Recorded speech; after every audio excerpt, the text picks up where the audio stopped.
Hello everyone, we are back with this video. ये हमारा second part होने वाला है। जो हमारा फर्स्ट पार्ट था उसमें हम कुछ जो पहले के टॉपिक्स थे वो हम यहाँ पे डिस्कस कर चुके हैं, जैसे आयडन्स थ्योरम, क्लीन थ्योरम, वो सभी चीजें डिस्कस की है। बट यहाँ पे हमारा ये जो सेकंड पार्ट है इसमें हम पंपिंग लेम्मा जैसे टॉपिक्स को डिस्कस करेंगे, और रेगुलर क्या होता है, नॉन रेगुलर क्या होता है, वो सभी चीजों को हम यहाँ पे डिस्कस करेंगे। और इसकी जो पीडीएफ है यहाँ पे देख सकते हो, ये मैंने जो पीडीएफ बनाई आप यहाँ पे क्या कर सकते हैं, सिंपल डाउनलोड कर सकते हैं। और इसको मैंने डिस्क्रिप्शन बॉक्स में लिंक दे दिया है। अगर आपको इससे रिलेटेड कोई क्वेश्चन पूछना है देन सिंपल क्या कर सकते हैं, टेलीग्राम को ज्वाइन करके वहां से आप डायरेक्टली मुझसे क्वेश्चन पूछ सकते हैं। Then I will be definitely give you response. अगर आपको नहीं ज्वाइन करना है देन आप सिंपल डायरेक्टली क्या कर सकते हैं, टेली यहाँ से यूट्यूब के कमेंट से भी आप डायरेक्टली क्वेश्चन पूछ सकते हैं। मैं डेफिनेटली रिस्पॉन्स करूंगा। तो चलिए without any delay now let's jump into it.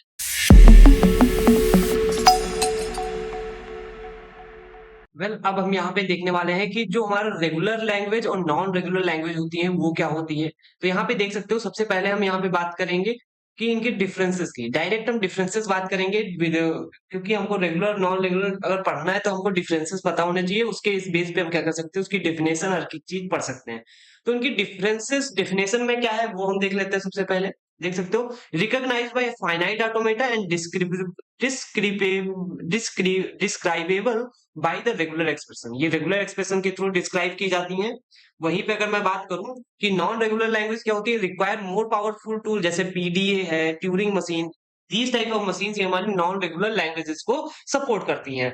जैसे मैंने कहा कि a to the power N, मतलब नंबर ऑफ एन जो है, जैसे एन है, डबल एन है, ट्रिपल एन है। अगर इस टाइप की स्ट्रिंग को एक्सेप्ट करना होता है तो हम किसका यूज करते हैं, रेगुलर लैंग्वेज होती है। और इनको ये कौन, फाइनाइट ऑटोमेटा डीएफ है, एनएफ एक्सेप्ट कर लेता है। ठीक है, लेकिन अगर मैं बात करूं a to the power n and B to the power n, यहाँ पे ये मैच कर रहा है, कह रहा है कि a to the power n जितने एन ए होने चाहिए उतने ही b to the power n होने चाहिए, मतलब जितने ए उतने ही बी।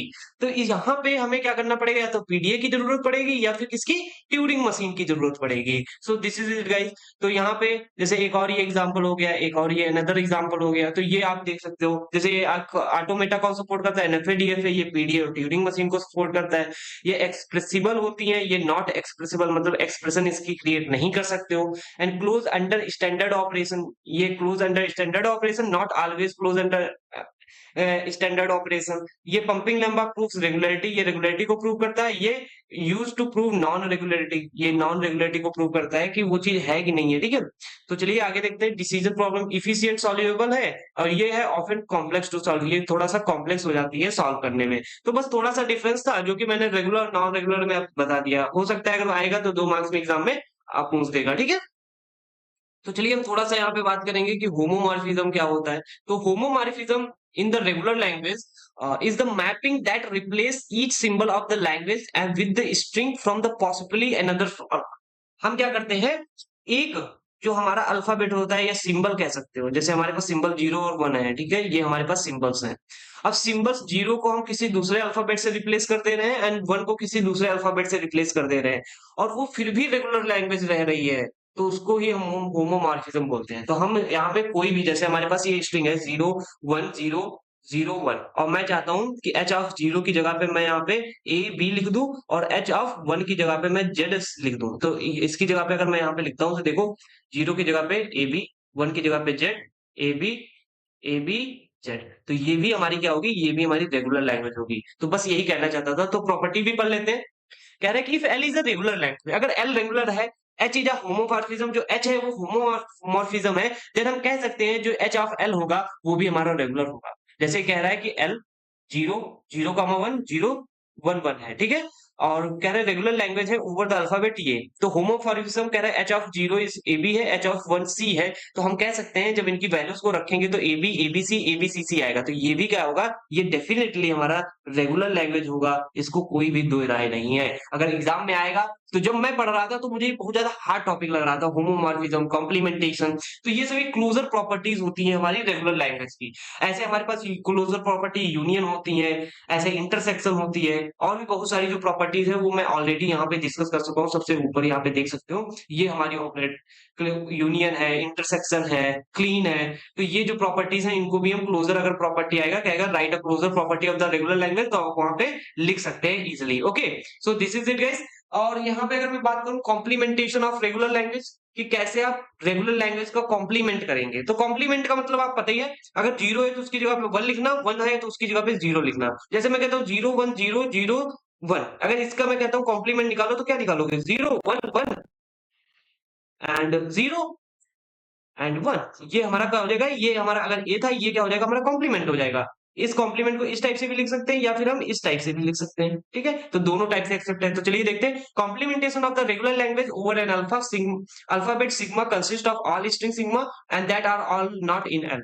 मतलब अब इसका कहने का मतलब क्या है, ये तो मैंने बताया कि हमारा इस टाइप से कॉम्प्लीमेंट करते हैं। जैसे मैंने कहा कि मेरे पास यहाँ पे देख सकते हो टोटल लैंग्वेज की, टोटल हमारे पास एक कोई ग्रामर है जिसकी स्ट्रिंग कितनी है 5, ठीक है। कोई रेगुलर लैंग्वेज है जिसकी नंबर ऑफ स्ट्रिंग पॉसिबल कितनी है 5, और आपके यहाँ पे कह सकते हो ए बी है, बीसी है, सीए है एंड कुछ भी हो, ए बी बी है, तो टोटल, और यहाँ पे क्या है, बी है। तो ये हमारे पास टोटल, सपोज ये हमारे पास, मैं सपोज कर रहा हूँ 5 यहाँ पे स्ट्रिंग्स थी, लेकिन ये टोटल पॉसिबल कितनी है हमारी 5 है, लेकिन अभी हमारे पास है कितनी एल, यहाँ पे एम इक्वल्स टू कितना है, हमारे पास ए बी है, बी सी है। तो ए बी बी सी है, तो अगर हम एम यहाँ पे कॉम्प्लीमेंट निकालेंगे तो क्या हो जाएगा, ए बी बी सी नहीं रहेगा और सभी चीजें रहेंगे, सी ए रहेगा, ए बी बी रहेगा एंड बी रहेगा। समझ में है ना, कॉम्प्लीमेंट का मतलब जो चीज नहीं है वो रहेगी और जो चीज है वो नहीं रहेगी।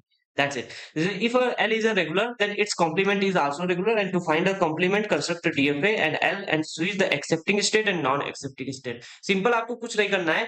देखो, अगर आपको DFA कन्वर्ट करना है, जैसे आपका L कोई लैंग्वेज थी, उसका आपने क्या किया, आपने क्रिएट कर लिया, क्या क्रिएट कर लिया, DFA। और आप चाहते हैं कि L का कॉम्प्लीमेंट की भी आप DFA कन्वर्ट करें, तो बहुत ईजी है। जैसे आप यहाँ पे कुछ इस टाइप से हो सकता है DFA कन्वर्ट करें, कुछ इस टाइप से डीएफए कन्वर्ट किया, तो जो आपकी एक्सेप्टिंग स्टेट है उसको नॉन एक्सेप्टिंग कर देना है, और जो आपकी नॉन एक्सेप्टिंग है उनको एक्सेप्टिंग। तो जैसे अगर ये है तो आप इसको क्या करेंगे, इसको फाइनल क्रिएट कर देंगे, इसको फाइनल क्रिएट कर देंगे, इसको फाइनल क्रिएट कर देंगे, इसको आप क्या करेंगे, नॉन फाइनल कर देंगे। बस इतना आपको काम करना था। जो स्टार्टिंग स्टेट रहेगी वो स्टार्टिंग स्टेट रहेगी, कोई दिक्कत नहीं है। ये स्टार्टिंग थी, ये स्टार्टिंग रहेगी, तो बस इतना काम करेंगे। आपका जो एल थी लैंग्वेज, वो कॉम्प्लीमेंट ऑफ एल बन जाएगी। तो वो यहाँ पे ये लिख भी मैंने दिया है कि टू फाइंड द कॉम्प्लीमेंट, आपको डीएफए में जो एल है उसको स्विच करनी पड़ेगी accepting and non accepting state को। तो चलिए इसका एग्जांपल देख लेते हैं। जैसे given L describe by the regular expression 0 star 1, मतलब इसका क्या है, जो इसकी एंडिंग होगी वो किससे होने वाली है, एम वन से होने वाली है, ठीक है। जितने बहुत सारे जीरो हो सकते हैं या फिर कोई जीरो ना हो, उसके बाद लास्ट में वन ही रहेगा, ये गारंटी है। तो इसका अगर डीएफए कन्वर्ट करना पड़ेगा तो कैसे कन्वर्ट करोगे, switch the accepting state and non-accepting state in the DFA and then DFA accept all string with that do not end with 1। अब देखो इसका कहने का मतलब जो L है, L क्या कर रहा है, एंडिंग होगी किससे, 1 से। तो ये कह रहा है कि एंडिंग 1 से नहीं होगी और कोई किसी भी चीज से हो सकती है, तो वो हमारा कोई भी चीज हो सकती थी, ठीक है। तो वो लास्ट में हमारा 0 आ जाएगा, मतलब वो अब हमारी एंडिंग 1 से नहीं होगी, 0 से होगी, ठीक है। तो ये हो गया। तो आई होप आपको कॉम्प्लीमेंटेशन आपको समझा पाया होगा। तो चलिए अभी हम थोड़ा सा यहाँ पे पंपिंग लेमा को देखने वाले हैं। पंपिंग लेमा भी बहुत ज्यादा इंपॉर्टेंट रोल प्ले करता है। तो पंपिंग लेमा क्या होता है वो देख लेते हैं। तो pumping lemma is a property use to prove a certain language are not regular. देखो, ये एक ऐसा बंदा है कि ये आपको सही नहीं बताएगा। आप अगर सही नहीं है तो आपको गलत बता देगा कि आप गलत जा रहे हैं रास्ते पे। अगर सही जा रहे हैं तो कोई दिक्कत नहीं है, आप अगर गलत है तो आपको सिंपल बता देगा कि आप गलत हैं, ठीक है। तो ये सिंपल बताने का रास्ता, जो आदमी काम कर रहा है उसको चेक करने के लिए ये क्या सही है या नहीं सही है। ऐसे सेम लैंग्वेज है, अगर लैंग्वेज को चेक करना है कि यार ये रेगुलर है कि नहीं है, तो उसके लिए हम पंपिंग लेमा का यूज करते हैं। सिंपल कह सकते हो वेरिफिकेशन होता है, वेरिफिकेशन थ्योरम में। तो यहाँ पे देख सकते हो, it shows that if a language is a regular then any sufficiently long string can have section repeated without leveraging language. जैसे कह रहा है, अगर कोई कोई कह रहा है कि अगर लैंग्वेज है जैसे a b b b b language की एक स्ट्रिंग है, तो कह रहा है अगर इसमें से कोई हम पार्ट उठाएं और इसको अगर हम रिपीट करते हैं बार, ठीक है, तो ये कह रहा है कि अगर मैंने इसको बार बार रिपीट कर दिया है तो ये, अगर ये रेगुलर है, तो पंपिंग लेमा कहता क्या है कि ये भी हमारा क्या होगा, रेगुलर होगा। ये कैसे मैंने रिपीट किया वो आगे हम यहाँ पे चल के देखेंगे, ठीक है। तो कह रहे हैं pumping lemma is use to prove by the contradiction that language is regular not regular. अगर आपकी वो पंपिंग लेमा कंट्राडिक्ट होता है, पंपिंग लेमा की प्रॉपर्टीज नहीं फॉलो करती हैं, तो वो हमारी रेगुलर लैंग्वेज नहीं होगी। तो जैसे यहाँ पे इसकी फॉर्मल डेफिनेशन भी देख सकते हो, if L is a regular and then there exist pumping lemma P such that any string S in L with the length at least p and can be divided into the three parts s x y z satisfy the following condition। जैसे एक ये following condition follow करनी चाहिए, जो आप x y को select करेंगे वो p से छोटे होने चाहिए या बराबर होने चाहिए, या y है y हमारा बड़ा होना चाहिए, मतलब y एक वैल्यू से तो ज्यादा होना चाहिए। For all i is less than equals greater than equals to 0 and then अब यहाँ पे क्या करेंगे, i की वैल्यू को यहाँ पे पुट करके हम यहाँ पे देखेंगे कि क्या वो एल से बिलोंग कर रहा है। अगर बिलोंग कर रहा है तो वो पंपिंग लेमा एक्सेप्ट करता है। अगर कोई एक ऐसी भी स्ट्रिंग है जो वो एल से बिलोंग नहीं करेगी तो वो हमारी रेगुलर लैंग्वेज नहीं होगी। तो बस वही हमें काम करना है। तो सबसे पहले यहाँ पे क्या करना पड़ेगा, आपको एक पंपिंग लेंथ क्या करनी पड़ेगी, डिफाइन करनी पड़ेगी, जिसका नाम होगा पी। ठीक है, उसके बाद में एक आपको एक स्ट्रिंग चूज करनी पड़ेगी जिसका नाम होगा एस, और एस हमेशा आप चूज करेंगे तो जो पी है, जो आपने पी लेंथ चूज की उससे बड़ी होनी चाहिए। और उसके बाद में अब जो आपने देखो पहले पी चूज किया, पी के बाद में एस चूज किया, और ये जो एस है वो greater than equal to P होगा। अब जब आपने एस चूज कर लिया तो एस की वैल्यू कुछ भी हो सकती है यहाँ पे। ठीक है, अब जैसे एस चूज किया a b b c b b c c, ठीक है, इस टाइप से चूज कर लिया। देन आप जब इस टाइप से चूज कर लेंगे, देन आपको करना क्या है, आपको इसको तीन पार्ट्स में डिवाइड करना है, यहाँ पे X and Y and Z. ठीक है, ये इस टाइप से आप यहाँ पे डिवाइड करेंगे। तो जब यहाँ पे आप डिवाइड करेंगे तो यहाँ पे ध्यान देना है, जो एक्स वाई है वो उसकी लेंथ लेस देन होनी चाहिए या इक्वल होनी चाहिए पी, मतलब जितनी आपकी पी होगी उससे ये दोनों पार्ट छोटे होने चाहिए। और जो जेड है वो जेड हमारा कुछ भी हो सकता है, जेड रिमेनिंग पार्ट होगा। ठीक है, और जो वाई है, वाई मिनिमम क्या होना चाहिए, जीरो से लेंथ बड़ी होनी चाहिए, मतलब एक तो उसकी वैल्यू सेलेक्ट ही होनी चाहिए। ठीक है, तो वो आगे कैसे करते हैं वो हम आगे देख लेंगे। And for all I is greater than equal to 0 and और हम क्या करेंगे, जो यहाँ पे एक्स वाई जेड करेंगे, तो एक्स वाई जो है, वाई की पावर जैसे वाई है और जेड है, तो एक्स की वैल्यू सपोज मैंने यहाँ पे सेलेक्ट कर ली ए बी, एंड वाई की वैल्यू यहाँ पे सिलेक्ट कर ली बी बी, एंड जेड की वैल्यू यहाँ पे सिलेक्ट कर ली सी सी। तो अब हम यहाँ पे क्या करेंगे, एक्स वाई आई जेड करेंगे। आई की वैल्यू सपोज 1 है तो एक्स वाई जेड मतलब y to the power n, तो हम क्या करेंगे, इसका answer a b b c c आ जाएगा। अगर वही एक्स की पावर वाई टू जेड होता है तो क्या होता है, a b b b b c c. ठीक है, ऐसे आप यहाँ पे वैल्यू रख के चेक करेंगे। अगर कोई भी एक ऐसी लैंग्वेज है जो आपकी रेगुलर नहीं है, जो बिलोंग नहीं करती है, तो वो हमारी रेगुलर लैंग्वेज नहीं होगी। बस इसका कहने का मतलब ये था। तो चलिए इसका एक्सप्लेनेशन भी देख लेते हैं कि जो लेंथ बाउंड है, the string can be split into three parts and ये आपकी लेंथ फॉलो करनी चाहिए। और जो non middle y is not empty, यहाँ पे कह रहा है y आपका एम्प्टी नहीं होना चाहिए। And repeating y any number of times x y z produce a still language is an L. जब तक हम करते रहेंगे जब तक उस एल में बिलोंग करता है, जैसे ही नहीं करेगा तुरंत ही हम कह देंगे कि भाई ये जो आपकी स्ट्रिंग है वो रेगुलर नहीं है। This is it guys.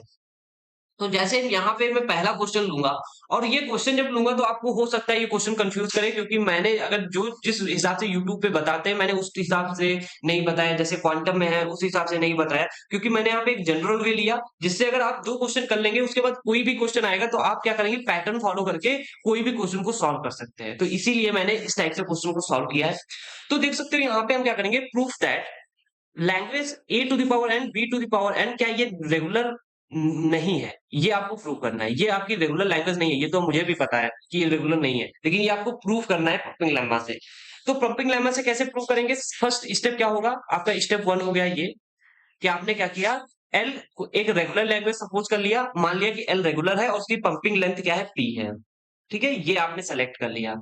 अब क्या करेंगे, अब यहाँ पे स्ट्रिंग को चूज करेंगे, S choose a string S in L, s equals to a to the power p and b to the power p। तो अब यहाँ पे गारंटी है कि जो s की लेंथ है वो लेस देन और इक्वल्स टू किससे, सॉरी ये ग्रेटर देन होगी और इक्वल होगी किससे, p से, क्योंकि इसकी लेंथ कितनी है 2p।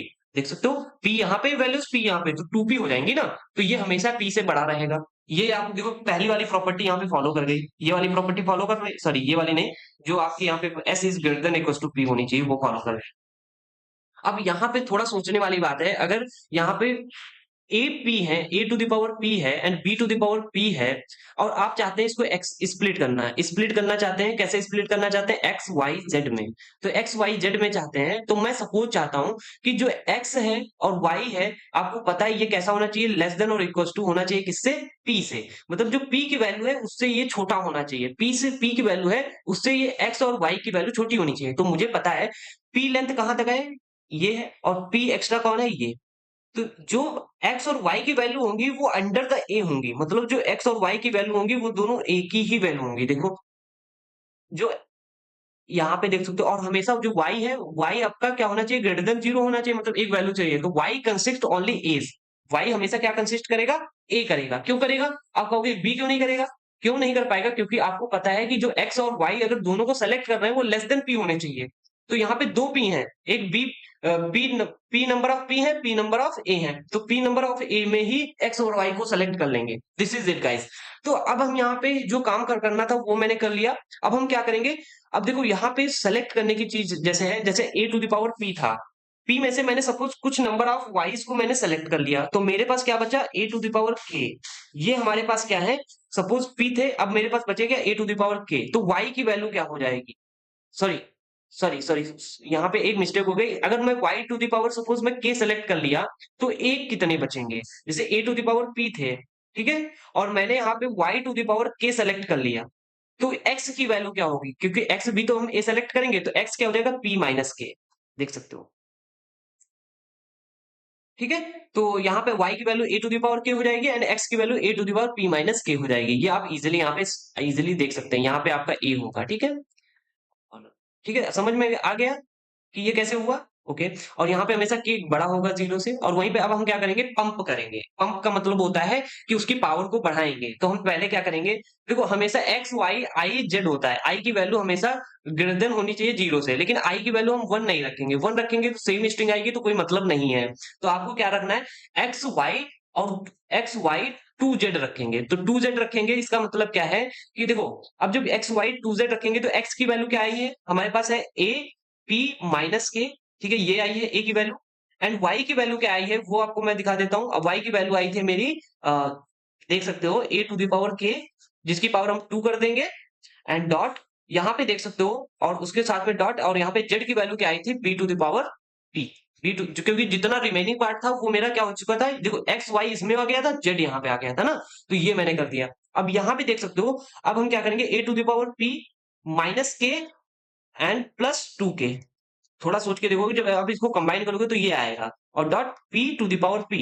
अब देखो यहाँ से k और 2k में से बचेगा k, तो यहाँ तो p प्लस k हो जाएगा, और यहाँ पे क्या हो जाएगा, b to the power p। अब आपको यहाँ पे ये आंसर आया, ये मेरा आंसर आया। तो आपको यहाँ पे पता चल रहा है, यहाँ पे देख सकते हो, जो a to the power p plus k है, b to the power p plus k है, और जो ये दोनों हैं, इनकी देखो क्या लेंथ बराबर है। अगर सपोज k की वैल्यू कह रहा है कि लेस ग्रेटर देन 0 होगी, मतलब 0 से बड़ी होगी, तो k की वैल्यू सपोज मैंने मान ली 1 और p की वैल्यू मान ली 5, तो a की वैल्यू कितनी हो जाएगी, 5 प्लस 1, और b की वैल्यू कितनी हो जाएगी, 5। तो टोटल कितना, a to the power 6 and b to the power 5। तो देख सकते हो क्या a और b लेंथ बराबर है, नहीं बराबर है। तो जब नहीं बराबर है तो इसीलिए देख सकते हो, यहाँ पे देख सकते हो मेंबरशिप अगर चेक करूंगा तो x y to the power y to the power 2 z not belongs to L because it has more than A's than B's, so that's why contradicts occurs। Contradict जैसे अगर हुआ तो ये हम कह सकते हैं ये हमारी रेगुलर लैंग्वेज नहीं है। ये आपको अगर समझ में आ गया क्वेश्चन, हो सकता है नहीं आया है, अगर आपको इसका 50% भी आ गया है देन डेफिनेटली मैं गारंटी लेता हूँ सेकंड क्वेश्चन आपको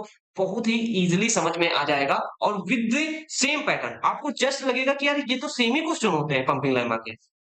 लेकिन अगर आप इस टाइप से नहीं फॉलो करेंगे देन आपके पास क्या होगा कि जो क्वेश्चंस होंगे वो आप क्या कर सकते हैं, वो हर एक क्वेश्चन के लिए आप नई मेथड लगाएंगे, नई टेक्निक लगाएंगे, and that will be make the handy things, ठीक है। तो चलिए हम यहाँ पे जो सेकंड क्वेश्चन है उसको देखते हैं कि कैसे आप इसको सॉल्व करेंगे, ओके। वेल अब हमारे पास यहाँ पे सेकंड क्वेश्चन है। अब इस सेकंड क्वेश्चन को सॉल्व करना है, तो देख सकते हो बिल्कुल सेम है। अब यहाँ पे कह रहा है consider the language a to the power n b to the power n c to the power n, और जो n है वो ग्रेटर देन 0 है और या इक्वल टू 0 है।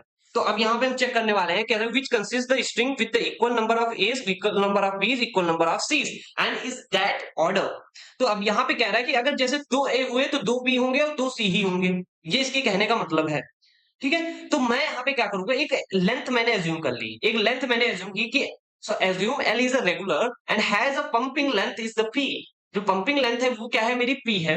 मैंने सपोज सेलेक्ट कर लिया, ये मेरा स्टेप 1 हो गया। अब स्टेप सेकंड में देख सकते हो मैं क्या करने वाला हूँ, वो आपको जस्ट पिछले वाला स्टेप, आपको जो पीडीएफ मैंने दी है उसको डाउनलोड कर लेना है। डाउनलोड करने के बाद में आपको जस्ट मैच करना है इस वाले एग्जांपल से कि मैं इसको कैसे बता रहा हूँ। देखो यहाँ पे जैसे आपने पहले a to the power p b to the power p किया था, अब यहाँ पे हम सी टू द पावर भी पी कर देंगे। क्यों? क्योंकि यहाँ पे 3 हमारे सिंबल्स हैं, we have 3 symbols right now, A and B and C, that's why we use this technique. ठीक है, अब हमारे पास क्या होगा, पी नंबर ऑफ एज होंगे, पी नंबर ऑफ बीज होंगे, पी नंबर ऑफ सीज होंगे।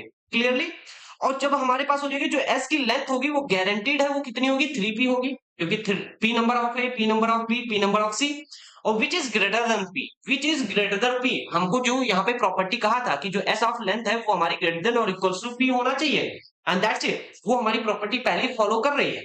तो यहाँ पे जो चीज है इसको मैंने थोड़ा सा लेंदी बनाया है, जिससे क्या हो कि आप एग्जाम में थोड़ा सा लॉन्ग लिख पाए, और जो पहला वाला एग्जाम्पल था वो थोड़ा मैंने शॉर्ट बताया था कि सो दैट अंडरस्टैंड कर पाए। अब मैंने इसमें थोड़ी सी थ्योरी भी ऐड कर दी, सो दैट आप इजिली से अगर थ्योरी भी लिखना चाहें तो इसके अंदर तो थ्योरी भी लिख सकते हैं। ठीक है, एंड थर्ड स्टेप हमारा क्या होने वाला है, अब we have to split the part into the X Y Z. अब जब हमारे पास एस है, अब एस हमारे पास क्या है, ए to the power p, b to the power P and C to the power p, और हमें पता है कि जो एक्स वाई जेड है अगर स्प्लिट करते हैं तो हमारे पास प्रॉपर्टी फॉलो करनी चाहिए, जो एक्स पाई है वो लेस देन होना चाहिए या इक्वल होना चाहिए किसके,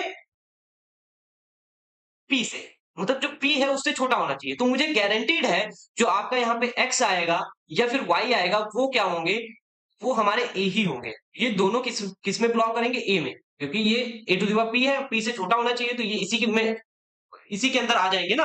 तो देख सकते हो according to pumping lemma we can write X Y Z where x is there, x y is less than p and y is greater than 1. This means y consists entirely with a's because first p characters of all a's। ठीक है, समझ में है ना, जो first p है वो सभी a है, इसलिए ये प्रॉपर्टी वहां पे फॉलो करेगी। तो हम क्या करेंगे, यहाँ पे सेलेक्ट करेंगे, देखो y इक्वल्स टू क्या है, a to the power k है, एंड देन फिर क्या हो जाएगा, x की वैल्यू क्या हो जाएगी, x की वैल्यू हो जाएगी p माइनस k।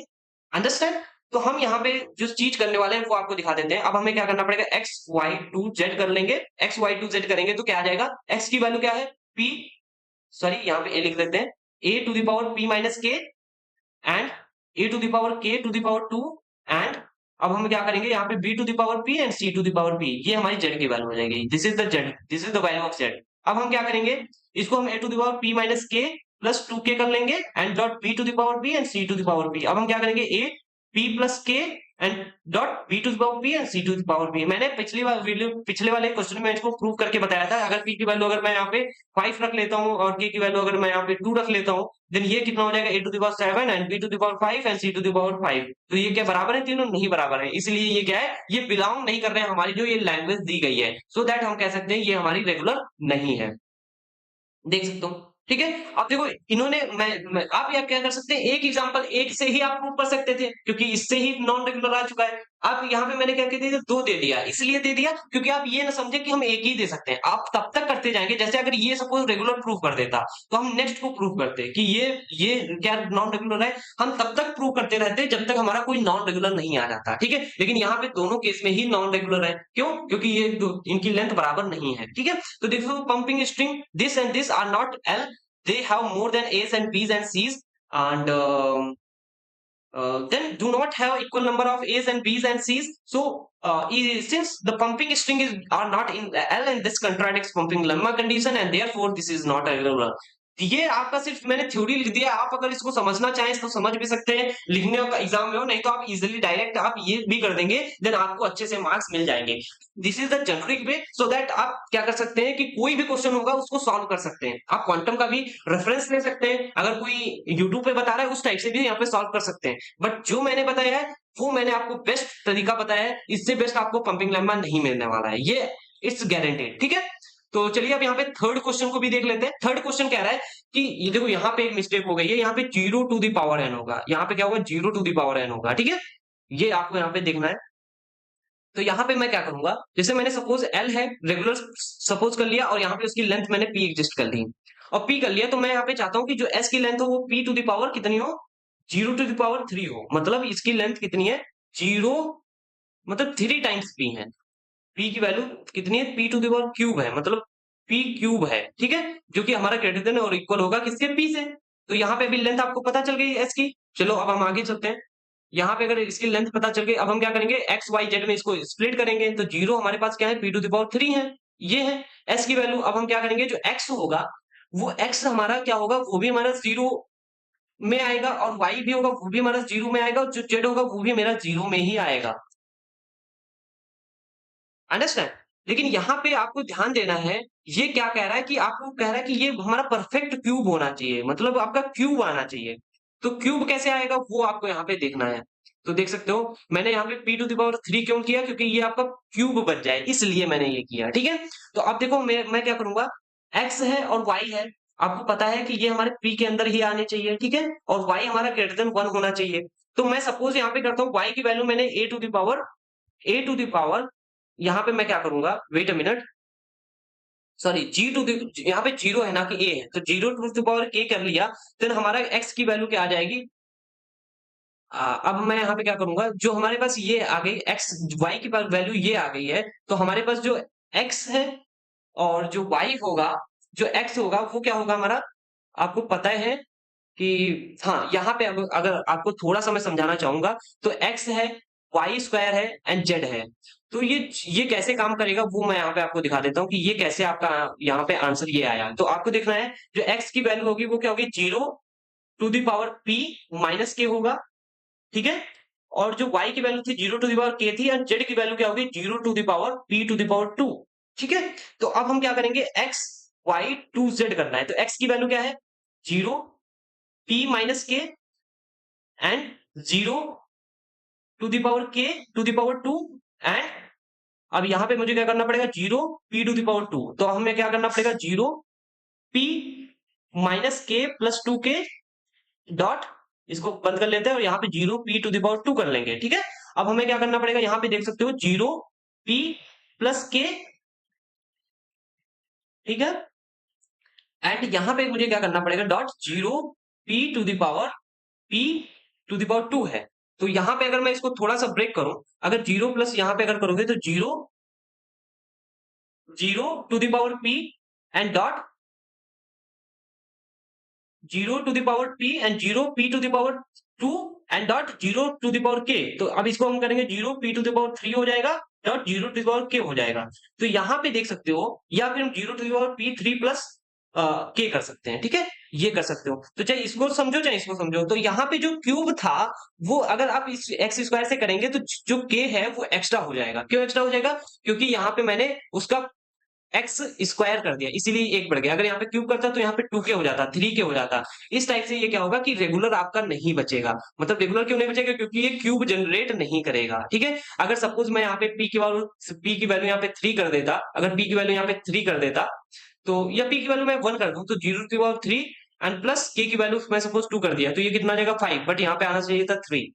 समझ में आया ना, तो इसलिए नहीं होगा। अगर जीरो यहाँ पे पी की वैल्यू 2 कर देता, two to power 3 and plus K की वैल्यू सपोज 1 है, तो यहाँ पे कितना 8 आना चाहिए था, बट यहाँ पे आ जाएगा कितना 9 आ जाएगा।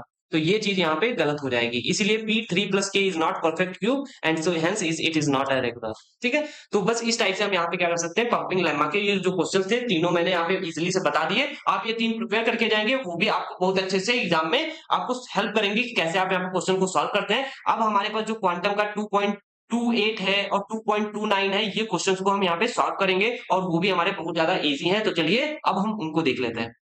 अब हम यहाँ पे जो 2.28 क्वेश्चन है उसको देखने वाले हैं। यहाँ पे इसका क्या कह रहा है कि जो zero to the power n है इसको आपको प्राइम प्रूव करना है, बट मैंने आपको परफेक्ट क्यूब प्रूव करने को बता दिया कि कैसे करते हैं। बट यहाँ पे अगर आप देखते हैं तो आप यहाँ पे समझ नहीं पाएंगे कि ये क्वेश्चन कहना क्या चाहता है। हो सकता है बहुत लोग समझ जाए, बट मैं इसको नहीं समझ पाया था कि कैसे सॉल्व कर रहा है। तो चलिए मैं यहाँ पे आपको प्रूव करके दिखाता हूँ कि कैसे ये सॉल्व होगा। ओके, तो यहाँ पे जैसे मेरे पास क्या है, एल इज टू, यहाँ पे मुझे प्रूव करना है zero to the power n, और जो n है इस प्राइम है, ठीक है, ये है।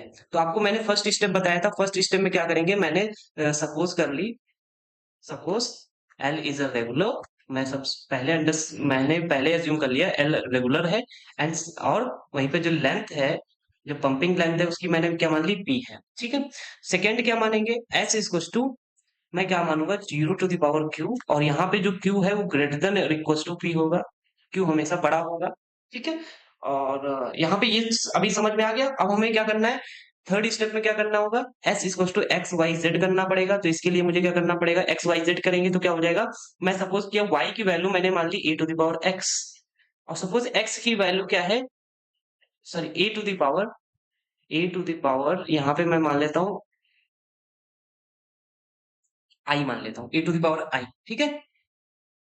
और y की वैल्यू क्या हो जाएगी, y की वैल्यू यहाँ पे क्या हो जाएगी, सपोज मैं y की वैल्यू मान लेता हूँ कि a to the power j है, एंड z की वैल्यू क्या है, a to the power k है, ठीक है। तो मुझे पता है कि ये जो तीनों x y z अगर मैं मानूंगा, जो x y z अगर यहाँ पे मानता हूँ, सॉरी मैं यहाँ पे k इसको मान लूंगा, वेट अ मिनट, हाँ इसको मैं i मान लिया, ठीक है।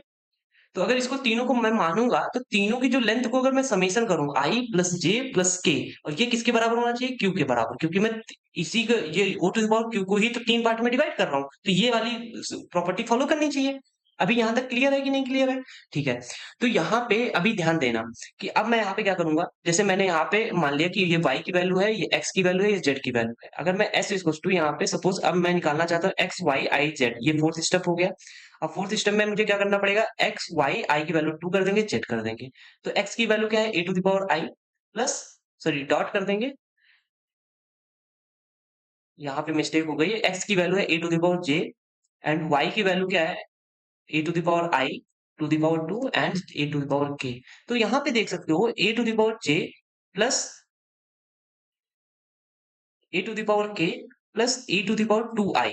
अगर मैं इसको टोटल कैलकुलेट करूं तो ये क्या हो जाएगा, देख सकते हो a to the power i plus j plus k dot a to the power i है, क्योंकि 2i है तो एक एक्स्ट्रा निकल जाएगा। अब मुझे पता है इसकी वैल्यू क्या होती है, ये क्या है, q है, ठीक है। तो a to the power q हो जाएगा dot a to the power i हो जाएगा। तो यहाँ पे देख सकते हो कि ये क्या है, मेरा प्राइम नंबर है, बट ये क्या प्राइम नंबर है, नहीं है। तो इसलिए ये क्या हो जाएगा, यहाँ पे देख सकते हो ये प्रॉपर्टी जो है, ये जब मैंने कैलकुलेट किया तो ये हमारा प्राइम नंबर, जब मैंने पंप किया इसको, तो ये प्राइम नहीं बचा, इसलिए प्राइम नहीं बचा, तो इसलिए ये क्या हो जाएगा, ये हमारा क्या हो जाएगा, ये हम कह सकते हैं कि ये हमारा जो लेंथ एल है उससे बिलोंग नहीं कर रहा है, and that's why it is not a ring, ठीक है। तो इस टाइप से मैं यहाँ पे इसको सॉल्व कर सकते थे, बहुत इजी था। लेकिन यहाँ पे थोड़ा सा अंडरस्टैंड करना कंफ्यूजन हो सकता है बहुत से लोग कंफ्यूज अंडरस्टैंड कर ले, बट मैं नहीं यहाँ पे कर पा रहा था, तो मैंने वहां पे बता दिया, ठीक है। चलिए अब यहाँ पे कह रहे हैं परफेक्ट स्क्वायर के लिए भी, यहाँ पे कह रहे हैं कि परफेक्ट आपका स्क्वायर आना चाहिए। तो उसके लिए भी आप क्या करेंगे, देखो क्यूब के लिए आपने क्या, क्यूब के लिए यहाँ पे क्या अंडरस्टैंड किए थे, देखो क्यूब के लिए आपने यहाँ पे क्या सपोज किया था, s equal to zero P to the power 3, but यहाँ पे अगर स्क्वायर के लिए निकालना है s zero to the power P to the power 2 करना पड़ेगा, बस इतना करना था। अब यहाँ पे आपको पता है आप स्ट्रिंग वही चूज करेंगे जो पहले से क्यूब हो, परफेक्ट क्यूब हो। अगर आप यहाँ पे स्क्वायर होता है तो आप वही स्ट्रिंग चूज करते जो यहाँ पे स्क्वायर हो, आप वही स्ट्रिंग चूज करेंगे। जब यहाँ पे प्राइम पूछ रहा है तो यहाँ पे आपको जो चूज करना है वो यहाँ पे प्राइम होना चाहिए, जैसा कि यहाँ पे देख सकते हो। अगर मैं यहाँ पे स्ट्रिंग चूज कर रहा हूँ तो a to the power p, p to the power P and C to the power p, इसका मतलब है ये तीनों बराबर लेंथ के होने चाहिए। यहाँ पे भी देख सकते हो, मैंने जब यहाँ पे माना है तो a to the power p b to the power b, ऐसा नहीं a to the power c कर लिया, b to the power d कर लिया, मतलब दोनों अलग अलग लेंथ के, ऐसा नहीं कर सकते हैं, ठीक है। ये आपको यहाँ पे प्रॉपर्टी ध्यान देनी है।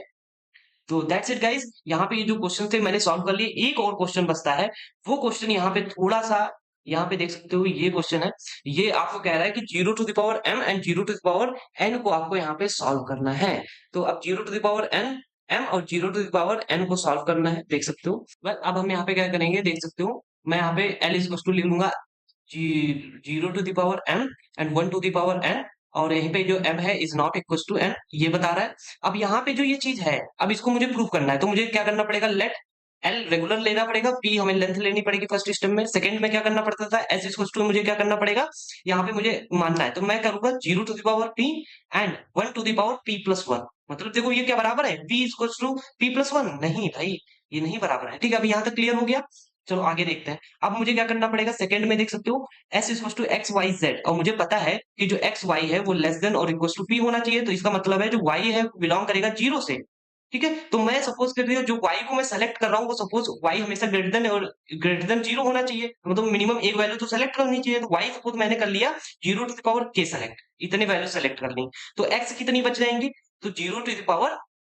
कितनी बचेंगी, p माइनस के, और हमारे पास जो जेड की वैल्यू होगी तो जेड की वैल्यू क्या हो जाएगी, one to the power p plus K. Sorry p+1, ठीक है। तो ये हो गया। अब हम क्या करेंगे, आपको पता है कि हम यहाँ पे फोर्थ स्टेप में क्या करते हैं, x y i z, मतलब x y i की वैल्यू मैं यहाँ पे 2 रखूंगा, z रखूंगा। तो अगर मैं यहाँ पे x की वैल्यू रखता हूँ तो क्या आ जाएगा, 0 to the power p - k, ठीक है। यहाँ पे ये आ गया। और y की वैल्यू हम क्या रखेंगे, 0 to the power k into square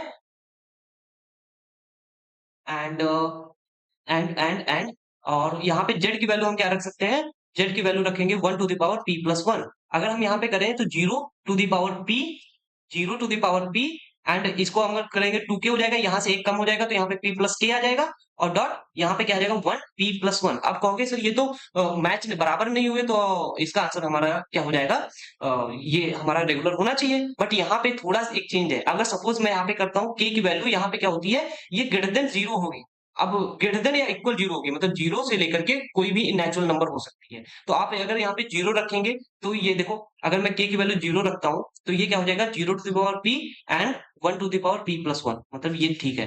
तो देखो दोनों बराबर नहीं है, लेकिन अगर k की वैल्यू अगर 1 रख दो तो क्या होगा, 0 to the power p+1 and 1 to the power p+1। तो यहाँ पे ये बराबर आ चुका है। यहाँ पे जब बराबर आ जाएगा तो ये क्या हो जाएगा, पंपिंग लेम्मा को सपोर्ट नहीं करेगा। सो दैट्स वाई ये भी क्या है, ये हमारा देख सकते हो कि कौन सी चीज है, नॉट रेगुलर है, ठीक है। तो ये जो यहाँ पे जैसे मैंने बताया उस हिसाब से करेंगे then that will be very easy. But यहाँ पे बहुत ज्यादा हैंडी कर देता है, यहाँ पे आपको बहुत सारे केसेस और ये सभी चीजें करने को बताता है, and it takes a long time, और सभी में नए नए स्टेप्स लगेंगे। देख सकते हो अगर आप इसको सॉल्व करेंगे तो नए स्टेप से, इसको सॉल्व करेंगे नए स्टेप से, ऐसे आप जो भी क्वेश्चन करेंगे सभी नए स्टेप से करेंगे। बट जो मैंने बताया पैटर्न फॉलो करेंगे then it will be very easy to solve pumping lemma. That's it guys, I hope आपको यहाँ पे समझ में आया होगा कि कैसे पंपिंग लेम्मा को यहाँ पे सॉल्व करते हैं। ओके, बस अब हम यहाँ पे डिसीजन प्रॉब्लम को, जो कि हमारा कह सकते हो लास्ट टॉपिक ही है, और यहाँ पे जो एंडिंग हमारी यूनिट होने वाली है, तो डिसीजन प्रॉब्लम को देखते हैं। Decision problem is a question that can be posed, क्या हो सकता है, यस और नो प्रॉब्लम।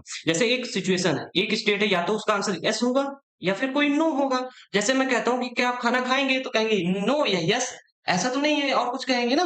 तो ये चीज है, जैसे where the goal is determined whether is an input satisfies a certain property और कंडीशन, ठीक है। तो कोई एक सर्टेन प्रॉपर्टी और कंडीशन को क्या करती है, फॉलो करती है, जब हम कोई भी गोल को डिटरमाइन कर रहे होते हैं, ठीक है। तो चलिए अब यहाँ पे देख सकते हैं, इसमें जो डिसीजन प्रॉब्लम है उसमें डिसाइडेबिलिटी क्या रोल प्ले करती है। अब प्रॉब्लम, कोई एक डिसीजन प्रॉब्लम जो कि डिसाइडेबल है if there exist an algorithm, जिसकी एल्गोरिदम एग्जिस्ट करती है और या कंप्यूटेशनल प्रोसीजर है, then that will be provide a correct yes और no answer for given instance of the problem within a finite amount of time. और finite amount of, ऐसा नहीं है कोई एक ऐसी प्रॉब्लम है जिसका इनफाइनाइट टाइम तक टाइम लगता चला जा रहा है और वो सॉल्व ही नहीं कर पा रहा है, तो ऐसी प्रॉब्लम को हम डिसाइडेबिलिटी प्रॉब्लम, डिसाइडेबल प्रॉब्लम कहते हैं, जिसी को हम डिसाइडेबिलिटी बोलते हैं। और अगर कोई ऐसी एल्गोरिदम है, ऐसी कोई प्रॉब्लम है जिसकी एल्गोरिदम एग्जिस्ट नहीं करती है, देन हम कह सकते हैं उसको अनडिसाइडेबल। जैसे मैं यहाँ पे एक चीज बताता हूँ, जैसे एक रेसिपी है, आपने दो चीजें इमेजिन की, एक इमेजिन इमेजिन किया, पहली चीज और ये सेकंड चीज है। तो जो पहली चीज है उसको बनाने की रेसिपी आपके पास है, आप उसको रेसिपी जो आपने सोचा कि मुझे एक कोई एक फूड बनाना है, जिसकी आपने रेसिपी को फूड बनाना है, और उसकी आपने पहले की रेसिपी तो तैयार कर ली, और लेकिन सेकंड वाले की रेसिपी तैयार नहीं कर पा रहे हैं, और अगर उसको सॉल्व करने जा रहे हैं बिना रेसिपी के, तो हो सकता है वो इनफाइनाइट टाइम तक लग जाए और उसका आंसर भी ना आए जैसे चाहते थे। तो वो क्या है, अनडिसाइडेबल है, वो आपका आंसर नहीं आएगा। लेकिन जो रेसिपी जिसकी तैयार है, जो आप उसको फॉलो कर करके बना सकते हैं उस फूड को, तो उसको हम बोलेंगे डिसाइडेबल प्रॉब्लम, ठीक है। तो ऐसे हमारे पास एल्गोरिदम्स होती हैं या प्रॉब्लम्स होती है। फूड एक क्या है, प्रॉब्लम है, जो रेसिपी है ये क्या है, एल्गोरिदम है, ठीक है। तो ऐसे ही आप क्या कर सकते हैं, कोई भी हमारी एक फूड, सॉरी कोई भी एक जो प्रॉब्लम है जो सॉल्व हो सकती है एल्गोरिदम से, या जिसकी एल्गोरिदम लिखी जा सकती है या एग्जिस्ट करती है, तो उसको डिसाइडेबल कहेंगे। और ऐसी और वो फाइनाइट अमाउंट ऑफ टाइम में, किसमें, फाइनाइट अमाउंट ऑफ टाइम में सॉल्व करें। और ऐसा नहीं है, अगर कोई प्रॉब्लम की एल्गोरिदम एग्जिस्ट करती है बट वो इनफाइनाइट अमाउंट ऑफ टाइम ले लेती है, तो वो भी अनडिसाइडेबल प्रॉब्लम हो जाएगी, ठीक है, क्योंकि उसका पता ही नहीं कब सॉल्व होगा। तो चलिए इसमें देख सकते हैं, थोड़ा सा हम यहाँ पे डिस्क्रिप्शन देखते हैं कि डिसीजन प्रॉब्लम्स हमारे पास दो सारी टाइप्स के आ जाते हैं। जैसे एम्पटीनेस होती है, is the language automation in empty होगा, ये डीएफए एनएफए दोनों डिसाइडेबल है, इनको हम एनएफए, और जैसे एप्सिलॉन होती है ना, वो वाली प्रॉब्लम को डीएफए एनएफए सॉल्व कर सकता है। फाइनाइटनेस जो कि हमारा डीएफए और एनएफए सॉल्व कर देता है। And membership is the language in the string of the automation, जो कि डीएफए एनएफए भी सॉल्व करता है। ये इक्विवेलेंस, जो दो इक्विवेलेंट होते हैं जैसे डीएफए, ये जो इक्विवेलेंट डीएफए होते हैं उनको यहाँ पे सॉल्व करने के लिए containment, regularity, university, context free grammar, context free equivalence and halting problem and Turing machine, ये सभी चीजें मैंने लिख दी। इसको ज्यादा इंपॉर्टेंट है नहीं तो इसलिए मैं बता नहीं रहा हूँ, मैंने जस्ट इसको लिख दिया कि सो दैट अगर आपको पढ़ना हो तो आप यहाँ पे पीडीएफ से पढ़ सकते हैं। मैं इसको स्किप करूंगा और ज्यादा इस पे ध्यान नहीं देने के बजाय मैं यहाँ पे पिजन होल प्रिंसिपल को भी डिस्कस कर दूंगा। तो पिजन होल प्रिंसिपल क्या कहता है, ये देखो बहुत ही बढ़िया और एग्जांपल है और बहुत ही मस्त प्रिंसिपल है, कह सकते हो। Pigeon hole is a fundamental concept in the combinatorics, combinations के लिए और मैथमेटिक्स के लिए बहुत ज्यादा यूजफुल हो जाता है ये। और यहीं पे देख सकते हो इसमें क्या कहता है, it states if you have more pigeons, अगर आपके पास ज्यादा पिजन्स का मतलब आइटम्स हैं और पिजन होल्स का मतलब कंटेनर्स हैं, then you want to place each pigeon into pigeon holes. जैसे आपके पास 10 पिजन हो, जैसे 10 आपके पास वेट अ मिनट, जैसे आपके पास 11 पिजन्स है, कितने पिजन्स है, 11 पिजन्स है। और आपके पास कितने, सपोज 5 पिजन होल्स हैं, मतलब 5 कंटेनर्स है, तो आप यहाँ पे पिजन्स को डालेंगे तो कितने, हर एक में दो दो आएंगे और एक में ऐसा होगा, एक ऐसा कंटेनर होगा जिसमें 3 आएंगे। ठीक है, तो यही कह रहा है कि then at least one pigeon hole must contain more than one pigeon. ऐसा कोई एक ऐसा पिजन होना चाहिए, पिजन होल होना चाहिए जो मोर देन वन कंटेन करे। जैसे जैसे सभी में देखो दो दो कंटेन किए, लेकिन एक में क्या है, मोर देन वन, मतलब सभी में दो लेकिन इसमें एक ज्यादा, 3। ठीक है, ये कहने का इसका मतलब है।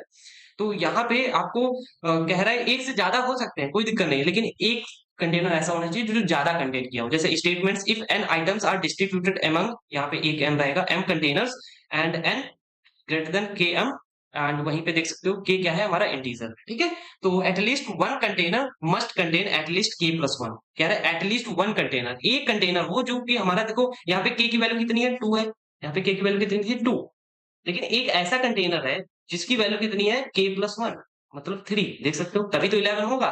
मेरे पास पिजन्स कितने हैं, 5, एंड होल्स कितने हैं, सॉरी पिजन्स कितने थे, 11, होल्स कितने थे, 5। और अगर मैं यहाँ पे पीस को, यहाँ पे अगर मैं बात करूं कि के की वैल्यू कितनी हो जाएगी, 2, क्योंकि हर में सब में दो दो स्टोर करेंगे, लेकिन एक ऐसा होल होगा जिसकी वैल्यू कितनी होगी, के प्लस वन। समझ में है ना, तो यही इसका कहने का मतलब था। चलिए इसके कुछ एप्लीकेशन देख लेते हैं।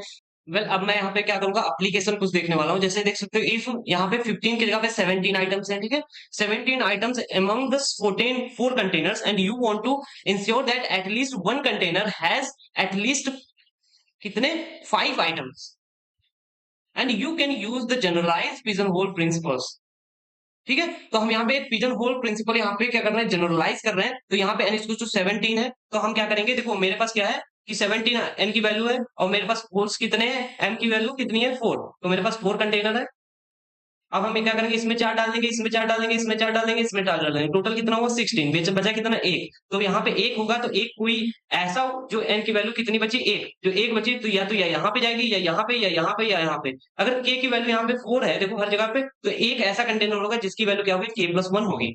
तो यहाँ पे मुझे पता चला ये पिजन होल प्रिंसिपल को फॉलो करता है। जैसे कि n की वैल्यू 18 हो जाएगी, तब भी क्या होगा कि ऐसा, देखो यहाँ पे सभी में 4 4 4 4 हो गए, लेकिन एक ऐसी वैल्यू होगी, एक ऐसी वैल्यू होगी यहाँ पे जिसकी वैल्यू यहाँ पे क्या होगी, के प्लस 1 होगी, सॉरी एक कम से कम, लेकिन यहाँ पे कितने हो जाएंगे, 2 हो जाएंगे। एक यहाँ, क्योंकि n की वैल्यू कितनी बचेगी, 16 हो गए, बचे 2, तो 2 यहाँ पे हो जाएंगे। अगर n की वैल्यू अगर 15 होती, n की वैल्यू अगर 15 होती तब क्या करते, तो हम यहाँ पे देखो, तो n की अगर 15 वैल्यू होती तो m इक्वल टू मैं 4 ब्लॉक बनाता। ठीक है, यहाँ पे मैं 3 डालता, यहाँ पे भी 3 डालता, यहाँ पे भी 3 डालता, यहाँ पे भी 3 डालता, और मेरे पास बचते कितने, k की वैल्यू बचती, सॉरी n की वैल्यू बचती 3, तो 3 बचती, तो मैं एक यहाँ पे आइटम डाल देता, एक यहाँ पे डाल देता, एक यहाँ पे डाल देता। तो देख सकते हो एटलीस्ट एक ऐसा कंटेनर है जिसके अंदर हमारे पास क्या है, मिनिमम एक से ज्यादा यहाँ पे वैल्यूज है। तो ये इसका कहने का मतलब है। तो देख सकते हो हमारे पास एग्जांपल में you have 5 different colours and 4 boxes, तो हमारे पास क्या होगा, हर एक बॉक्स में एक एक डालेंगे, एक में एक ज्यादा रह जाएगा। 5 pigeon hole principle, at least one box must contain more one ball because there are more balls than boxes, मतलब जो बॉक्सेस है उससे ज्यादा बॉल्स होंगी, तो यहाँ पे गारंटीड है कि जो हमारा एक एटलीस्ट जो बॉक्स है वो एक ज्यादा वैल्यूज कंटेन करना चाहिए। ठीक है, जैसे यहाँ पे 3 3 सब कंटेन कर रहे थे, लेकिन कुछ ऐसे बॉक्स हैं जो 4 4 कंटेन कर रहे हैं ना। के की वैल्यू यहाँ पे 3 है, लेकिन कुछ वैल्यूज हैं जो कुछ हमारे यहाँ पे बॉक्सेस हैं जो 4-4 वैल्यूज को कंटेन कर रहे हैं। तो ये हमारा पिजन होल प्रिंसिपल था, ज्यादा कुछ हार्ड नहीं है, आप इसको अच्छे से पढ़ सकते हैं। तो बस इतना ही था इस पिजन होल प्रिंसिपल में, और ये हो सकता है 2 मार्क्स में पूछे, बड़ा लॉन्ग क्वेश्चन नहीं आएगा, तो ये आप यहाँ पे इंश्योर कर लें। और आई होप आपको यहाँ पे समझ में आएगा कि कैसे ये यूनिट काम करेगी और कैसे आप इसको पढ़ेंगे। जो मेरे इंपॉर्टेंट टॉपिक थे, जैसे एक आपको पंपिंग लेमा का क्वेश्चन मिल जाएगा, ऐसे आपका एक रेगुलर एक्सप्रेशन से, आइडेंस थ्योरम से सॉरी मिल जाएगा, या फिर आपको क्लीन थ्योरम से मिल जाएगा। तो आपको 2 क्वेश्चन यहाँ से तैयार करके जरूर जाने हैं, 3 चीजें, क्लीन, आइडेंस और उसके साथ में पंपिंग लेमा। अगर आप 3 तैयार कर लेंगे तो इस यूनिट से बहुत अच्छे मार्क्स गेन कर पाएंगे, बहुत इजी यूनिट है। ओके, तो that's it guys, I hope आपको यहाँ पे समझ में आया है। अगर आपको वीडियो पसंद आता है देन लाइक कर दें, शेयर कर दें, और हाँ, अगर आपको डाउनलोड करनी है पीडीएफ तो लिंक डिस्क्रिप्शन बॉक्स में मिल जाएगी, वहां से डाउनलोड कर सकते हैं। और अगर कोई रिलेटेड प्रॉब्लम आती है देन डेफिनेटली आप सिंपल क्या कर सकते हैं, टेलीग्राम पे जाकर के या कमेंट बॉक्स में पूछ सकते हैं। एंड मिलते हैं नेक्स्ट यूनिट में। Till then keep happy, keep smiling and stay productive.